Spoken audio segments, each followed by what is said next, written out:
सभी भजन बहुत धन्यवाद। सबका शुभ हो। बहुत ही सुंदर भजन गाए गए। भजन गाने से हमारी हृदय भूमि सरस हो जाती है। अगर हम ध्यान से सुनते हैं भजन को। शुभ, एक छोटी सी प्रार्थना से शुरू करते हैं। हे भगवान, आपका शुभ हो। हे दाता, मेरा शुभ हो। हे मेरे मालिक, सबका शुभ हो, सबका भला हो। ज्योति दाता, आपकी ज्योति के बिना चारों ओर आत्म अंधकार छाया हुआ है। जिस हृदय में आपकी ज्योति प्रवेश करती है, वह हृदय ज्योतिर्मान होकर अपने आप को देखने के योग्य हो जाता है।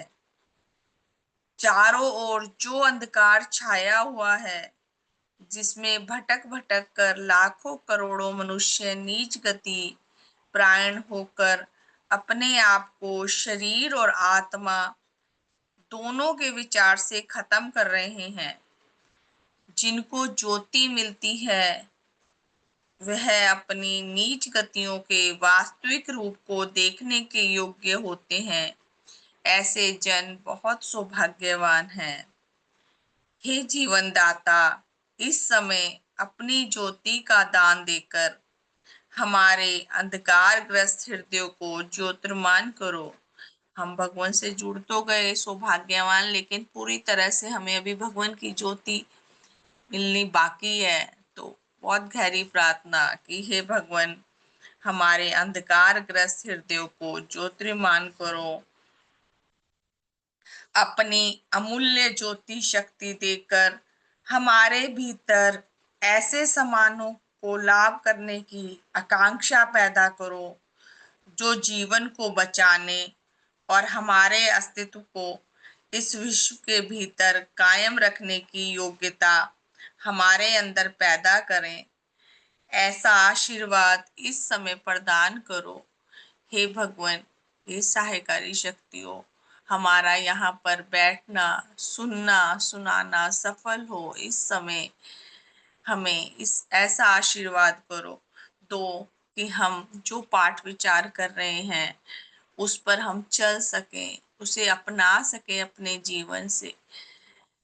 हमारे व्यवहार, हमारे कार्य, हमारे जीवन में वह दिखाई दे। यही हमारी सच्ची सफलता है। शुभ हो, मैं ऐसा कर सकूं, आप सब भी कर सकें, ऐसी बहुत गहरी प्रार्थना। ये नई सोच नया सवेरा के भाग तृतीय से मैं पाठ विचार कर रही हूँ। आज का टॉपिक 23 पेज पर है, पेट पूजा से आगे।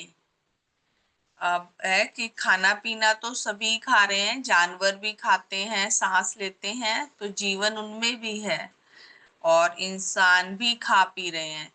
लेकिन जो असली में इंसान या मनुष्य है, वो इससे आगे निकलता है कि खाली खाने पीने पे जिंदगी नहीं अटक जाती, और भगवान की शिक्षा ने हमें वहां पहुंचाया है।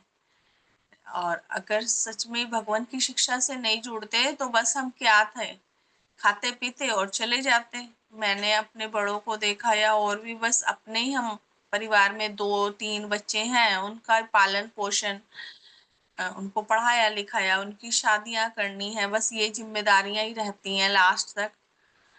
और बस उसके बाद लगता है कि हाँ भाई शादी हो गई, अब उनके भी बच्चे हो गए, इससे आगे का जीवन है ही नहीं कुछ ऐसा। तो भगवान ने बताया कि अपनी सोच का दायरा बड़ा करो। कितना बड़ा जीवन है, कितनी जो है सुंदरता है, और कितने काम है करने के लिए हमारे पास में, कि हमें मनुष्य जीवन मिला है तो उसे सार्थक करके जाएं।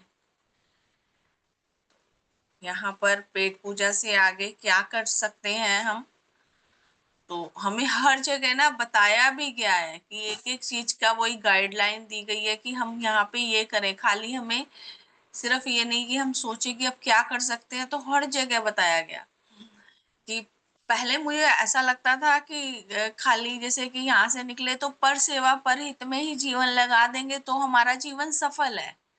कि भगवान की शिक्षा में बताया गया कि आत्मा के बारे में, और उसके आगे क्या है कुछ ज्यादा समझ नहीं तो ये आया कि औरों की सेवा करनी है।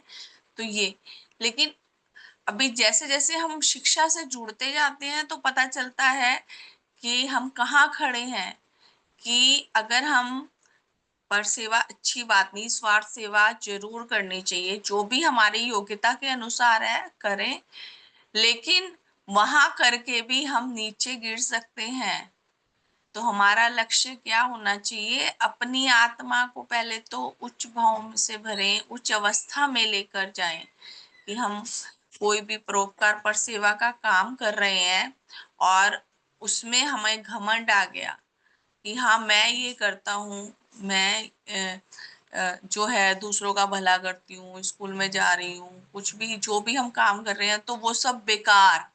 हमने कोई दान दिया और उसमें हमें ईगो आ गया कि हाँ मैंने इतना वो दिया तो वो सब बेकार। तो ये समझ में आया, पहले अपनी आत्मा को उच्च अवस्था में लेकर जाना है, फिर तभी सफल होगा। मेन लक्ष्य क्या होना चाहिए, आत्मा को उच्च ले जाना, कि हमारी सोच का दायरा सुंदर हो। तो यहाँ पेट पूजा से आगे हम क्या कर सकते हैं, अध्यात्म पथ पर पहला कदम तब शुरू होता है जब हम पेट पूजा से आगे पर के लिए सोचना प्रारंभ करते हैं तथा परोपकार व पर सेवा के लिए कुछ करते हैं। हमारे मार्गदर्शक देवात्मा ने पग पर हमें जीवन की राह दिखाई। इसमें स्वयं रचित एक भजन में आप यूं फरमाते हैं, परहित भाव हृदय उपजाओ, धर्म मार्ग की दिग तब जाओ। तो इसमें जो भगवान ने ये गीत दिया है कि परहित पर सेवा सबसे जो है मेन धर्म का काम है, लेकिन वहां पर हमें पहुंचना है तो पहले हम अपने हृदय को उच्च अवस्था में लाएं। और इससे पेट पूजा से आगे हम क्या है, दूसरों के बारे में सोचें, पर के बारे में, दूसरों का भला करने के बारे में, कि अपने लिए ही जीवन जीते हुए ना चले जाएं। तो और धर्म क्या है, पहले तो इसको ही समझ लें, यही बहुत गहरा विषय है। तो इसमें धर्म के बारे में पहले हम जाने कि सच्चा धर्म क्या है, अपने को अच्छा बनाना, पर सेवा में जीवन लगाना। वो पर सेवा भी कैसी होनी चाहिए, उच्च भावों से भरकर, उसमें हमारी सोच नीचे नहीं जानी चाहिए, नहीं तो करके भी खो देंगे। तो यहाँ पर सेवा के बारे में पेट पूजा से आगे हम पर सेवा क्या कर सकते हैं। तो इस जो 2 लाइनों में बताया गया, परहित विषयक विभिन्न क्षेत्रों में क्या क्या कार्य अपनाकर हम अपना आत्म बल बढ़ा सकते तथा किसी प्रकार हम अपना समय व शक्तियां सफल कर सकते हैं।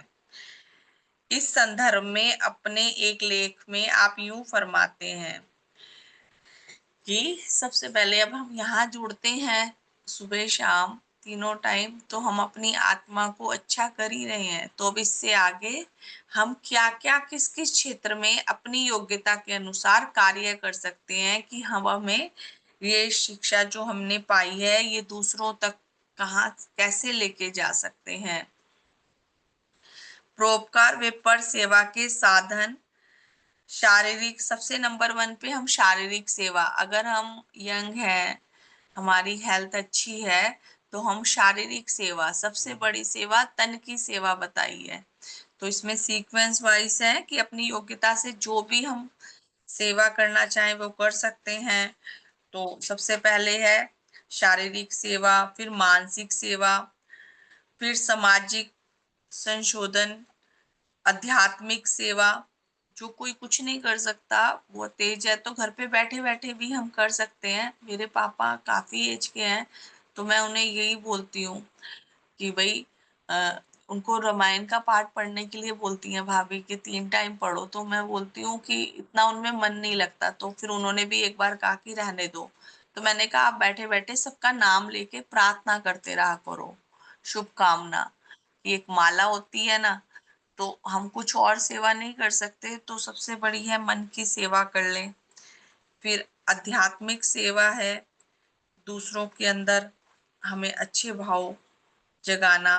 फिर पशु जगत के संबंध में सेवा, वनस्पति जगत के संबंध में, भौतिक जगत के संबंध में, तो कितनी सारी सेवाएं हैं। तो अभी इनको हम विस्तार से पढ़ेंगे। तो हम अपनी अपनी उसमें योग्यता देखते हुए जिसमें जो कार्य कर सकते हैं वह करें।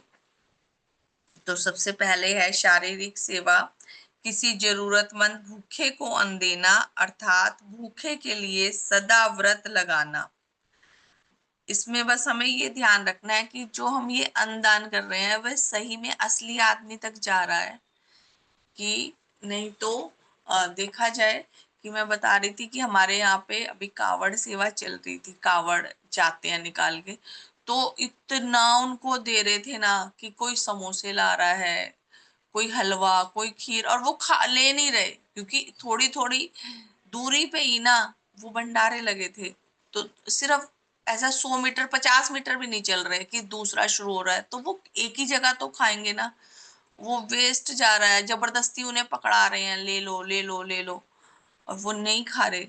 तो हमें खाना भी कहाँ देना चाहिए, जहां जिसको जरूरत है। और इसमें है कि अगर कोई मांग रहा है ना पैसे, तो मेरा तो वहां पे भी होता है कि उसको कुछ खाने की चीज दे दो। पैसे देने से क्या है कि हाँ, कोई छोटा बच्चा है या कोई और है ओल्ड एज का, तो उसको खाने की वस्तु दे। पैसे से तो बस वो क्या है कि कुछ भी कर सकता है, नशा कर सकता है। छोटे छोटे बच्चे, आप यकीन नहीं मानेंगे कि हमारे रुड़की में यहाँ पे हम 7 बजे के करीब जाते हैं नहर के किनारे, तो वहां छोटे छोटे बच्चे 10-10 साल के, 11 साल के नशा करते हुए मैंने देखे। और वो नशा भी इतना अजीबो गरीब करते हैं। पन्नी में पता नहीं क्या होता है, वो पन्नी मुंह में लगा लगा के खुद से। इतने छोटे बच्चों को देख के बहुत मन दुखी होता है। और वो क्या है, हम पैसा दान में दे रहे हैं तो वो उन्हीं से ही कर रहे हैं। आ जाते हैं मांगने के लिए कि दे दो दे दो। और इतने खुद छोटे हैं, खुद 7-8 साल 10 के, और एक और बच्चा गोद में, खुद चल नहीं पा रहा है। एक लड़की खुद चल नहीं पा रही, एक बच्चा और गोद में। तो हमें ये भी सेवा करते हुए ध्यान रखना है कि कहाँ किसको कैसी सेवा दे। किसी प्यासे को जल पिलाना, प्यासों के लिए छबील लगाना। अब आजकल तो ये खत्म हो गया कि भाई हम छबील लगा रहे हैं। आजकल तो वो लगा दो, अगर हमारे पास पैसा है तो जो ये लगते हैं, आरओ लगते हैं पानी के, वो लगा दीजिए। तो आते जाते बाजारों में बड़ी सेवा है।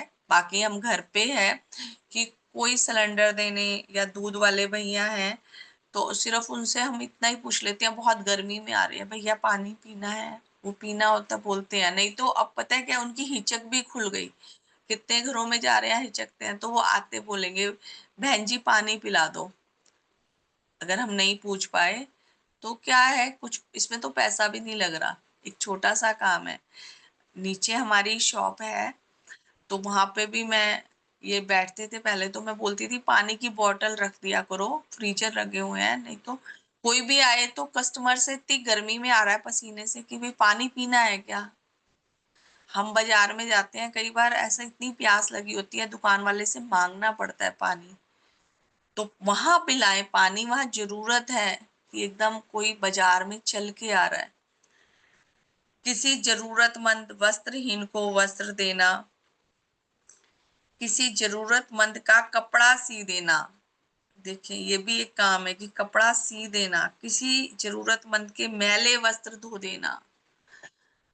ये यहाँ तक हम लेवल पहुंचा सकते हैं कि किसी के कपड़े धोना, सी देना। किसी अनाथ बच्चे की पालना करना, उसकी नाना आवश्यकताओं में सहायता करना। कोई असहाय बच्चा दिखाई दे तो उसकी पालना करें, या नहीं तो उसको पढ़ाने लिखाने में और कामों में मदद कर दें। अनाथों के लिए अनाथालय स्थापित करना, ये शारीरिक रूप की सेवा है। किसी निर्धन रोगी की मुफ्त सेवा करना, किसी रोगी को उसके दामों से दवाई खरीद कर ला देना। अब कोई बूढ़ा है ना, पैसे हैं, कई लोग के बच्चे बाहर चले जाते हैं, अकेले हैं, माँ बाप तो कम से कम उनको सामान या दवाई ला कर ही दे दें। पैसा वो दे देंगे कि हमारे अंदर हम शारीरिक रूप से सही है, स्वस्थ है, वो नहीं चल सकते, तो लाकर ही देने से बहुत बड़ी खुशी हो जाती है उन्हें कि भाई मुझे सामान ला दिया। किसी रोगी को किसी अस्पताल आदि से दवाई ला कर दे दें। किसी निर्धन रोगी को अपने पास से दवाई खरीद कर ला देना, ये सेवा है। देखें हम जो है ना कि कोई भिखारी पैसे मांग रहा है तो उसको, अगर वो बीमार है तो दवाई ला कर देना, वो खाएगा दवाई को, फेंकेगा तो है नहीं। तो हम पैसे देने की बजाय कि वो पैसे से क्या करेगा, उसकी जरूरत के सामान पूरे कर दें।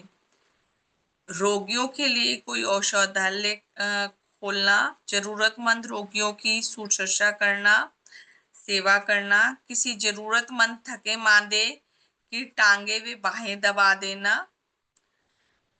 इससे ज्यादा मैं तो, जैसे हम नहीं ये सब सेवा अगर नहीं कर रहे, टांगे बाहें नहीं दबा सकते, किसी की सेवा नहीं है, सिर्फ दो बोल प्यार के भी बोल देना कि तुम ठीक हो जाओगे, तो इससे भी बहुत असर होते हैं। मेरे को तो बहुत इससे ही कि भाई कि आप जल्दी ठीक हो जाओगे, जब जब जिसने बोला तो बहुत हौसला मिला और ऐसे लगा कि एक एनर्जी पावर आ गई उससे। तो ये हम भी अपनी बारी में करें कि दूसरे को बोले, उसको हौसला दें। गर्मी के दिनों में यथावश्यक किसी जरूरतमंद को पंखा करना, सर्दी के दिनों में किसी जरूरतमंद को अंगीठी जलाकर देना, गर्मी के दिनों में पानी के सिवाय यथा आवश्यक बर्फ, शरबत, सोडा आदि किसी जरूरतमंद की सेवा करना। ये देखिए, ये बर्फ वाली बात से मुझे अपनी मम्मी की याद आती है कि हमारे घर में फ्रिज था तो उस समय आसपास के काफी घरों में फ्रिज नहीं था, तो मम्मी ना रात को इतने बड़े बड़े बर्तन फ्रीजर में लगा के रख देती थी और सुबह ही मांगने वाले आ जाते थे, बर्फ दे दो बर्फ, और लास्ट में बर्फ खत्म हो जाती थी तो फिर पानी देना शुरू कर देती थी ठंडा, कि ठंडा पानी की बोतल ले जाओ। तो ये भी देखें कि, और आज भी काफी लोग, हम ये सोचें कि सबके घर में फ्रिज होगा, हमारे यहाँ काम करने आती हैं बर्तन, उनके घर में फ्रिज नहीं है, तो फिर वो मुझे मम्मी वाली बात याद आती है कि देखो बड़े कैसे संस्कार दे जाते हैं। तो बहुत हृदय से भी उनके लिए निकलता है कि कितनी सारी हमें पूंजी दे जाते हैं। कि एक बोतल हमारे पास में पहले चौड़े मुंह की चलती थी, ठंडा पानी उसमें रहता है, अब कोई लेकर नहीं जाता, काफी बड़ी बोतलें होती थी, वो लेके जाते थे लोग जैसे सफर में जा रहे हैं, तो वो बेकार कितने सालों की है, हम सामान देना ही नहीं चाहते। दिल ऐसा होता है हमारा, किसी को भी देते हुए सामान पड़ा रहेगा वो 4-4 5-5 साल, लेकिन देते हुए जान सी। तो मेरे को वो बोतल काफी दिन से पड़ी हुई थी, मैंने उसको बोला कि इसे ले जाओ और ठंडा पानी भर के रख दो, पूरा दिन चलेगा, पूरी बर्फ का, और हमारे यहाँ से बर्फ भी ले जाना। तो बर्फ तो उसको शायद कहीं और से मिल जाती होगी, तो बर्फ तो नहीं, वो बॉटल से बहुत खुश हुई और उसमें मैंने बोला पूरा ठंडा भर दो, फिर मिक्स करके पीते रहना पूरा दिन। तो ये सब चीजें हम कर सकते हैं कि किसी को क्या जरूरत है कि उसके अनुसार उसकी मदद करना। आवश्यकता के अनुसार किसी जरूरतमंद के लिए, कि स्नान के लिए गर्म ठंडा व ताजा जल देना, कि कोई हमारे घर में अतिथि आया तो उसका ध्यान रखें कि गर्म पानी से स्नान करना चाहता है। किसी जरूरतमंद मुसाफिर अतिथि के ठहरने के लिए मकान का इंतजाम कर देना, कोई ऐसी सराय व धर्मशाला बना देना जिसमें अतिथि और मुसाफिर लोग आराम के साथ ठहर सकते हैं। अगर आपके पास हैसियत है तो कोई ऐसा कमरा बना के रख दें जहाँ कोई ठहर सके।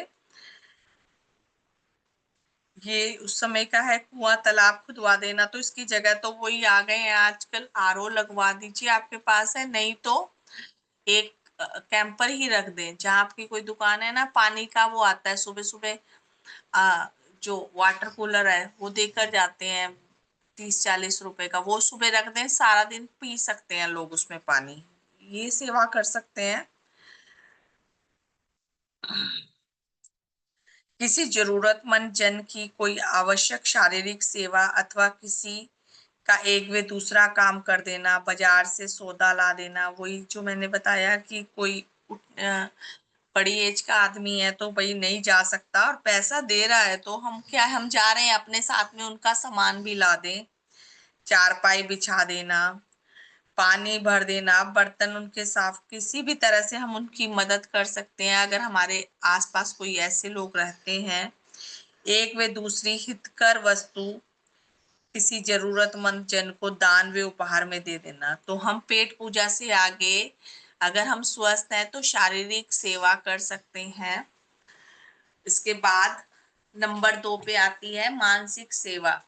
ये हर एक आदमी कर सकता है। ये शारीरिक सेवा तो चले कि भाई हम सही है तभी है, लेकिन मानसिक सेवा अगर हम बड़े भी हो गए, बीमार भी हैं, हम बिस्तर पे हैं, तब भी कर सकते हैं लेटे लेटे। और उससे ना हमारा खुद का मन भी अच्छा रहता है, हम खुद को अच्छा फील। अगर हम बीमार है ना, अगर हम दूसरों के लिए प्रार्थना करते हैं तो हमारी अपनी बीमारी हम भूल जाते हैं, क्योंकि हमारा माइंड डाइवर्ट हो गया और हमारा सारा ध्यान अपने ही दर्द पे लगा हुआ है कि भाई मेरे घुटने में दर्द है। वहीं पे ही हमारा ध्यान है तो वो दर्द बढ़ता चला जाएगा। एक साइकोलॉजी भी है, हमारा जो माइंड है ना, इसको देखें आप कई बार इधर उधर लगा के कि हमारे सिर में दर्द है और कोई एक ऐसा काम आ गया बहुत जरूरी सा, आप उसमें ही पूरे रम गए तो सिर दर्द भूल जाएंगे आप। तो जो दर्द है वो थोड़ा तो होता है, लेकिन है कि वो माइंड से अगर हम वहां सोचते हैं तो वो और ज्यादा बढ़ जाता है। तो अपने को कहीं ना कहीं बिजी रखें। अगर हम स्वस्थ हैं तो किसी ना किसी सेवा में लगे रहें।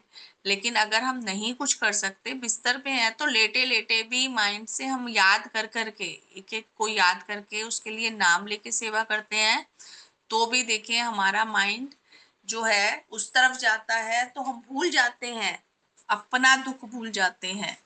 और नहीं, और अब वो दुख भी चला ही जाएगा। देखिए अगर ये सोच के करते हैं तो मानसिक सेवा तो मुझे सबसे अच्छी लगती है। तो मेरे को तो सबसे ज्यादा कि आप कुछ नहीं कर सकते तो मैं यही बोलती हूँ कि बैठे बैठे यही कर लें। तो किसी इसमें है किसी मूर्ख व विद्याहीन को विद्या पढ़ाना, कि ये भी हम बैठे बैठे मानसिक तौर पे कर सकते हैं।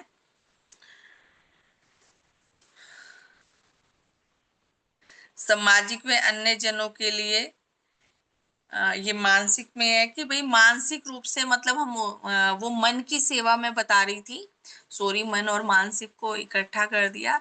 मानसिक में हम दिमागी रूप से कैसे किसी की सेवा कर सकते हैं, कि उनका माइंड विकसित करना, किसी को पढ़ाना, किसी के अंदर अज्ञानता है उसको दूर करना, अंधविश्वास में फंसा हुआ है कि वो उसी जाल में ही है तो उसको दूर करना, उसको समझाने का ढंग पहले हम सीख पाए कि उसी अंधविश्वास में घिरे हुए हैं वो, तो उसको हम कैसे निकाल सकते हैं।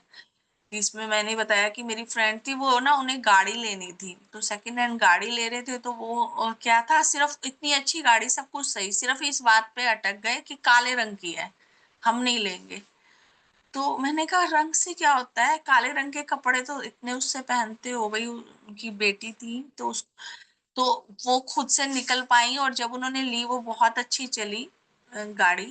काफी तो कह रहे थे कि आपने हमें इससे निकाल दिया, नहीं तो सिर्फ काले रंग की वजह से छोड़ रहे हैं। तो ये एक जो है मानसिक सेवा है कि किसी को अज्ञानता से निकालना।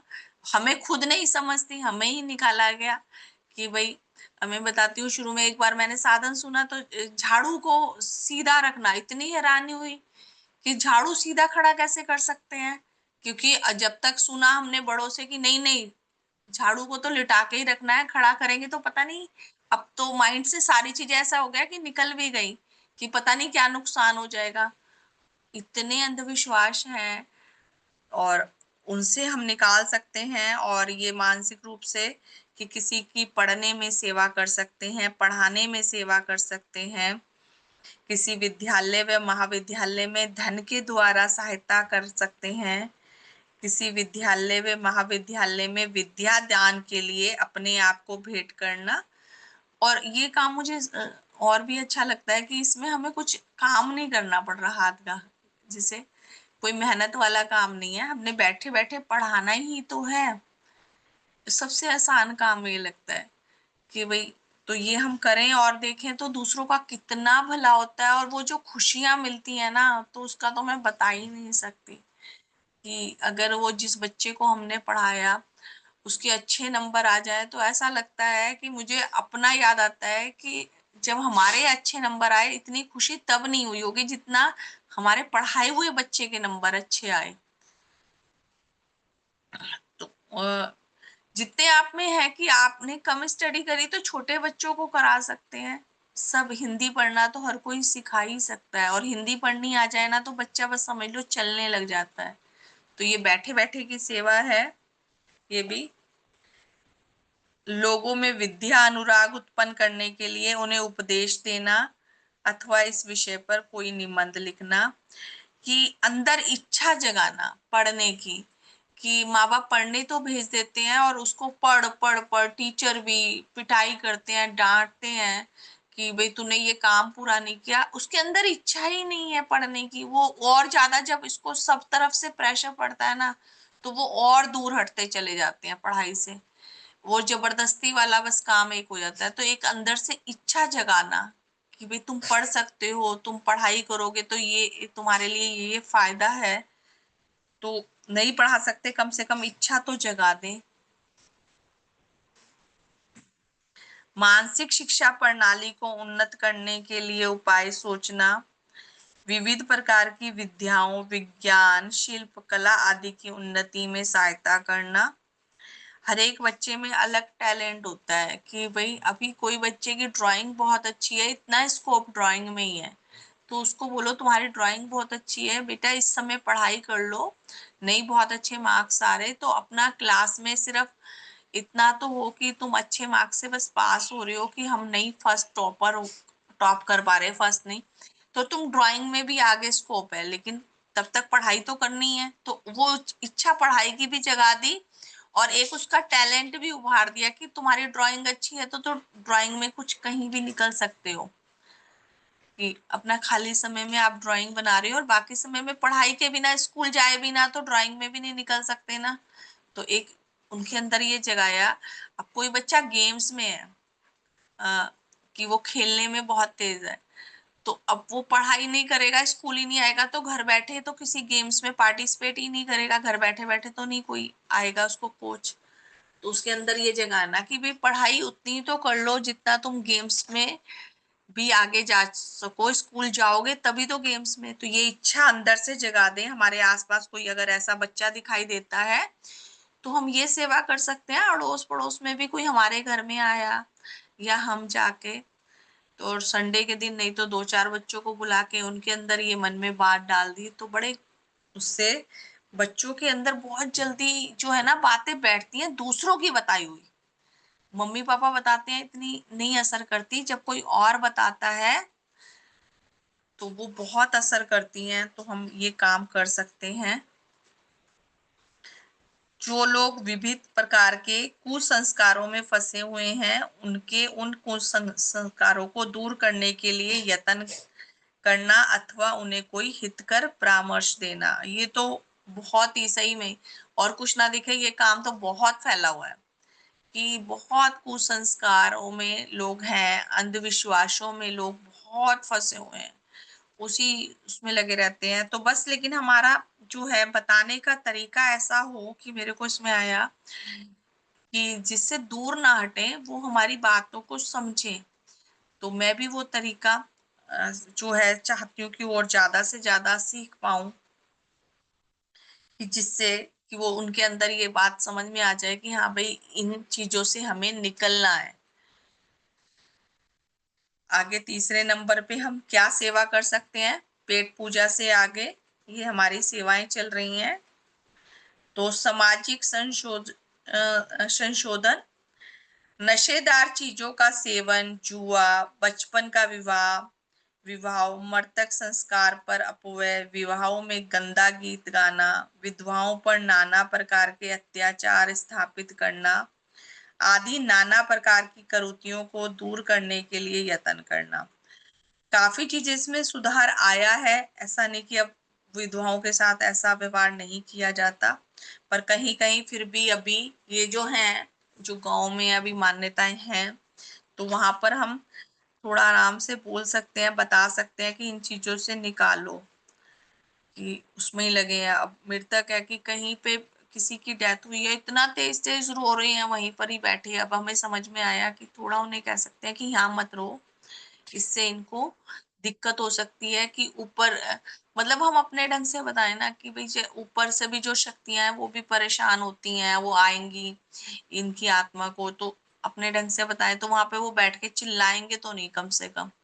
नहीं तो ऐसे चिल्लाते हैं और उसमें तो मुझे आधे से ज़्यादा दिखावा ही लगता है, कि भई जो दिल से निकलता है रोना वो एक अलग होता है। तो इसके आगे वृथा वाद-विवाद, अनुचित मुकदमेबाजी, परस्पर अनुचित फूट आदि के दूर करने के लिए चेष्टा करना। लोगों को अपनी बातचीत और उपदेश आदि से इन बुराइयों से बचने के योग्य बनाना। जो लोग इस प्रकार का काम करते हैं, उनकी अपने तन, मन और धन से सहायता करना। ऐसी पुस्तकें और ऐसी पत्रिकाओं और अखबार लिखना कि जिनमें ऐसी बुराइयों के बुरे फल का वर्णन हो। तो अगर आप में लिखने की योग्यता है तो लिखने का काम कर सकते हैं। ऐसी पुस्तकों और पत्रों आदि के बेचने में सहायता करना, कि अगर हम बाँट सकते हैं आस-पास में, बेचने का काम है कि इसमें हमारे यहाँ पर समाज में जो पत्रिका है वो उसको देने का काम कर सकते हैं। ऐसी पुस्तकों और पत्रिकाओं को खरीद कर मुफ्त में बाँटना, आप फ्री में दे दें। ऐसी पुस्तक और पत्रिकाओं के छपवाने में धन से सहायता करना, पैसा है तो फिर धन से सहायता कर लें, कि आप नहीं कुछ लिख नहीं पा रहे, बाँट नहीं पा रहे तो उसको छपवाने में सहायता कर सकते हैं। जो लोग इस प्रकार का काम करते हैं उनकी अपने तन, मन, धन से सहायता करना। तो ये हम समाज के दायरे में काम कर सकें। तो आज हम इसमें जाना हमने कि पेट पूजा से आगे भी हमारा जीवन है, कि हमें सिर्फ अपने लिए नहीं जीना, और सबसे बड़ी हमारे लिए तो और भी ज़्यादा ये जो है महत्वपूर्ण हो जाता है कि अगर हम भगवान से जुड़ गए, भगवान ने हमें बता दिया कि उनकी शिक्षा में क्या ही बताया गया कि पहले तो धर्म को समझें हम अपनी आत्मा को उच्च अवस्था में, उसके बाद फिर हम अपने से आगे निकलें, दूसरों के बारे में सोचें, कि भगवान ने तो पूरा जीवन अपना लगा दिया, कि उनसे हमने फिर सीखा क्या, कि औरों के उन्होंने अपनी जॉब भी छोड़ दी, औरों की सेवा में लग गए, तो हम कुछ तो अपने लेवल पे काम करें कि भई ठीक है, हमें अपने परिवार का पेट पालना है, जॉब नहीं छोड़ सकते, लेकिन उसके साथ-साथ भी हम काम कर सकते हैं, हफ्ते में संडे के दिन। तो उसमें अपनी योग्यता देख के ये आगे है, तो वो मैं आगे पढ़ूँगी। अभी समय के अनुसार ये मैंने 3 पढ़े हैं। तो हम दूसरों के लिए क्या कर सकते हैं? सबसे पहले शारीरिक सेवा में किसी भी तरीके का है, किसी भूखे को भोजन करा दें। कोई प्यासा, आप बाहर पानी पिलाने के लिए नहीं बैठना, घर में कोई आया पूछ ले पानी, तो ये भी बहुत बड़ी सेवा है। किसी की दवाई देकर, कि आप बाहर जा रहे हैं तो उसका सामान भी लाकर दे दें। कोई आस-पास बूढ़ा आदमी नहीं जा सकते, बड़ा लोग, तो उनका ये काम कर दें। तो ये तन की सेवा है। अगर तन की नहीं कर सकते तो मानसिक सेवा है फिर नंबर 2 पे, कि आप पढ़ा के कर दें किसी को भी, और उनके अंदर से कुसंस्कार, अंधविश्वास निकाल दें, एक ये भी है, नहीं तो वो उसी में ही उलझे और फँसे ही रह जाते हैं। फिर तीसरी सामाजिक संशोधन, ये कर सकें हम, जो समाज में कुरीतियाँ फैली हुई हैं, उनको दूर करने में मदद कर सकें। हमें अपनी बारी पे ऐसा कर सकें, मैं कर सकूँ, आप सब भी कर सकें।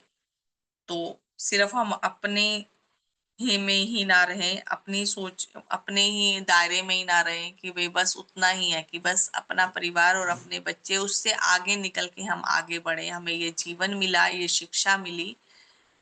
शुभ हो आप सबका। हम सब ऐसा कर सकें। भगवान से बहुत गहरी प्रार्थना है कि हे भगवान, अगर हमने आपकी शिक्षा को जाना है तो अपनी बार में हम कुछ ना कुछ कर पाए। शुभ हो सबका। कोई गलती हो क्षमा करें। श्रीमान जी प्रार्थना करा दीजिए। शुभ हो जी, शुभ हो रेणु जी, शुभ हो। बहुत सुंदर उद्बोधन। छोटी छोटी सेवाएं, देखने में छोटी छोटी सेवाएं ये कितना महत्व रखती हैं। हम अपने आप को देखिए, हम कितना धन धन महसूस करते हैं। प्रातः साधनों में आते हैं, शाम को साधनों में आते हैं, रात्रि को साधनों में आते हैं, कितना खुशी महसूस करते हैं, कितना उच्च प्रेरणाओं से भरे रहते हैं, कितना धन धन होते हैं। ये भगवान ने हमारे ऊपर कितना बड़ा उपकार किया है, कितनी बड़ी सेवा की है, कितनी बड़ी सेवा हमारी हो रही है। अल्टीमेटली प्रत्येक अस्तित्व को इसी फील्ड में जाना पड़ता है। जो नहीं जा पाता वो खत्म हो जाता है, नष्ट हो जाता है। नेचर उसे नष्ट कर देती है। नेचर हमें जन्म ही इसलिए देती है कि हम अपने जीवन से इस विश्व को अपनी सेवाओं से, अपनी सृजनशीलता से अधिक समृद्ध करें। कितना कितने आपने ये इसमें लेख में गिनवाई है छोटी छोटी सेवाएं, कितनी महत्वपूर्ण है, बहुत ही धन धन करने वाली है, और कितनी आंतरिक खुशी मिलती है। सेवा पाने वाले को वो खुशी नहीं मिलती होगी जो सेवा करने वाले को मिलती है। तो सचमुच में भगवान ने कितना सुंदर गीत लिखा है। बिन सेवा नहीं प्रीति जागे, बिन सेवा नहीं अपरत भागे। स्वार्थ को दूर करना है, दूसरों के साथ जुड़ना है, उनके लिए कुछ करने की अपने अंदर क्षमता, योग्यता पैदा करने की। हमारा जीवन सार्थक तभी होता है जब हम कुछ देना देना सीखते हैं। अपने हाथ देने के लिए हो, फैलाने के लिए ना हो, भी हम मांगते रहें। तो बहुत बहुत धन्यवाद। समय काफी हो गया। शुभकामना करके आज के सदन को विराम देंगे। हे परम पूजनीय सतदेव श्रीदेव गुरु भगवान, आप अद्वितीय धर्म जगत के, अद्वितीय धर्म भवन के अद्वितीय शिल्पी हैं। सतगुरु, आपने ऐसे धर्म भवन का निर्माण किया है जिसकी निर्माण तिथि तो है, जिसकी विनष्ट होने की कोई तिथि नहीं है। भगवान, आपके द्वारा निर्मित है धर्म भवन नेचर की आत्मा है, विकास क्रम का मूल रूप है। यह धर्म भवन समय के साथ साथ और सुदृढ़ और सशक्त और मजबूत होने के लिए है, विनष्ट होने के लिए नहीं है।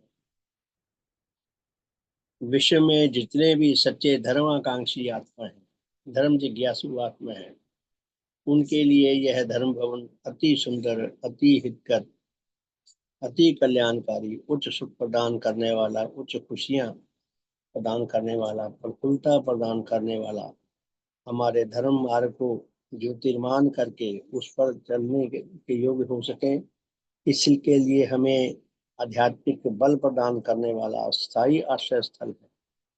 भगवान, आपने अपने इस धर्म भवन में, आपने इस धर्म जगत में हमें ग्रहण करके हमें प्रवेश प्रदान करा के हम पर बहुत कृपा की है, हम पर बहुत एहसान किया है। सतगुरु, आपको जितना धन्यवाद दें उतना थोड़ा है। आप पर जितना बड़ी हार जाए उतना ही कम है। हे भगवान, आप धन्य हैं, आप धन्य हैं, आप धन्य हैं। सतगुरु, आपने हमें कितना बड़ा सौभाग्य बख्शा है कि हम आपके लिए शुभकामना करें। कहाँ राजा भोज, कहाँ गंगू तेली, मेरे जैसा तुच्छ व्यक्ति आपके लिए शुभकामना करे। कितना बड़ा सौभाग्य। सतगुरु, आपका शुभ हो, हितो मंगल हो, कल्याण हो, आपका सदा सदा शुभ हो। जीवन के प्रत्येक पक्ष में आपका शुभ हो। आपके परम श्रद्धे माता पिता, दादा दादी, नाना नानी तथा अन्य सब महान पूर्वजों का शुभ हो। आपके सब वंशीजनों का, आपके सब सांसारिक संबंधियों का, आपके सेवक सेविकाओं का, आपके श्रद्धावानों का, आपके अनुयायियों का, आपके विश्वासियों का, आपके अनुरागियों का, हमारे इस लोकवासी तथा परलोकवासी सब धर्म साथियों का, उनके पूर्वजों का, उन सब के वंशीजनों का, उन सब के सांसारिक संबंधियों का, उन सब के दोस्तों मित्रों शुभ चिंतकों का, सबका भले का मार्ग प्रशस्त हो, शुभ का मार्ग प्रशस्त हो। हे सतगुरु, हमारे श्रद्धेय माता पिता, दादा दादी, नाना नानी तथा अन्य सब पूर्वजों का, हमारे इस लोकवासी तथा परलोकवासी सब भाई बहनों का, उनके परिवारों का, उनके बच्चों का, उनके नाती पोतों का, हमारे अपने परिवारों का, हमारे बच्चों का, हमारे नाती पोतों का, हमारे सब वंशीजनों का, हमारे सब संसारी समृद्धियों का, मनुष्य जगत का, पशु जगत का, वनस्पति जगत का, भौतिक जगत का, सबका भले का मार्ग प्रशस्त हो, शुभ का मार्ग प्रशस्त हो। हे दाता, हे सतगुरु, विश्व में जहाँ जहाँ कहीं अधिकारी आत्मा वर्तमान है, आपके धर्म प्रभाव शीघ्र से शीघ्र उन तक पहुंच सके, उन सब पे शुभ का मार्ग भी प्रशस्त हो सके, हमारे धर्म संबंधियों की गणना में अधिक से अधिक वृद्धि हो, सारे मनुष्य जगत को आपके विज्ञान मूलक धर्म की छत्र छाया में आकर जीवन व्यतीत करने का, जीवन विज्ञान लाभ करने का, सच्चा आत्म कल्याण लाभ करने का, आपकी अद्वितीय महिमा को उपलब्ध करके उसे सारे संसार में फैलाकर आपकी प्रसन्नता लाभ करने का सौभाग्य प्राप्त हो। हे धर्मदाता, काश नेचर में कोई ऐसी विधि विकसित हो सके कि अनाधिकारी आत्मा भी अधिकारी बन सके, उन सबके भले का मार्ग भी प्रशस्त हो सके, सबका शुभ हो, सबका हित हो, सबका मंगल हो, सबका कल्याण हो। भगवान देवात्मा की जय। भगवान देवात्मा की जय। भगवान देवात्मा की जय। भगवान देवात्मा की जय। सबका शुभ हो, सबका हित हो, सबका मंगल हो, सबका कल्याण हो, हमारे शुभ परिवार का शुभ हो, हमारी यह धर्म यात्रा निरंतर चलती रहे, सदा सदा के लिए चलती रहे, और सारे मनुष्य जगत को इस धर्म यात्रा में जुड़कर सच्चा आत्म कल्याण लाभ करने का सौभाग्य प्राप्त हो सके। प्यारे साथियों, हम सब में उच्च मेल आए, उच्च एकता आए, उच्च प्रेम आए, भगवान की अद्वितीय कृपा, धर्म कृपा जो हम पर निरंतर बरस रही, हम उसका अधिक से अधिक सदुपयोग करने के योग्य हो सकें, उसका अधिक से अधिक सदुपयोग करके सच्चा आत्म कल्याण लाभ कर सकें, औरों के लिए भी अधिक से अधिक हितकर बन सकें। हम सबका शुभ हो, सबका हित हो, सबका मंगल हो, सबका कल्याण हो, चारों जगतों का शुभ हो, चारों जगतों का हित हो, चारों जगतों का मंगल हो, चारों जगतों का कल्याण हो। तो प्यारे साथियों, बहुत बहुत धन्यवाद। आज शाम को फिर मिलेंगे 4:30 से 5:30 और रात को 8:40 से 9:30। कल प्रातः 5:30 से 6:30 श्रीमान शिव चलानी जी का बहुत ही मूल्यवान व्याख्यान होगा, जो निहाल कर देते हैं हमें अपने उद्बोधन से। तो सब कृपया जरूर तशरीफ लाएं। सबका शुभ हो। बहुत बहुत धन्यवाद। सुप्रभात। बहुत बहुत धन्यवाद।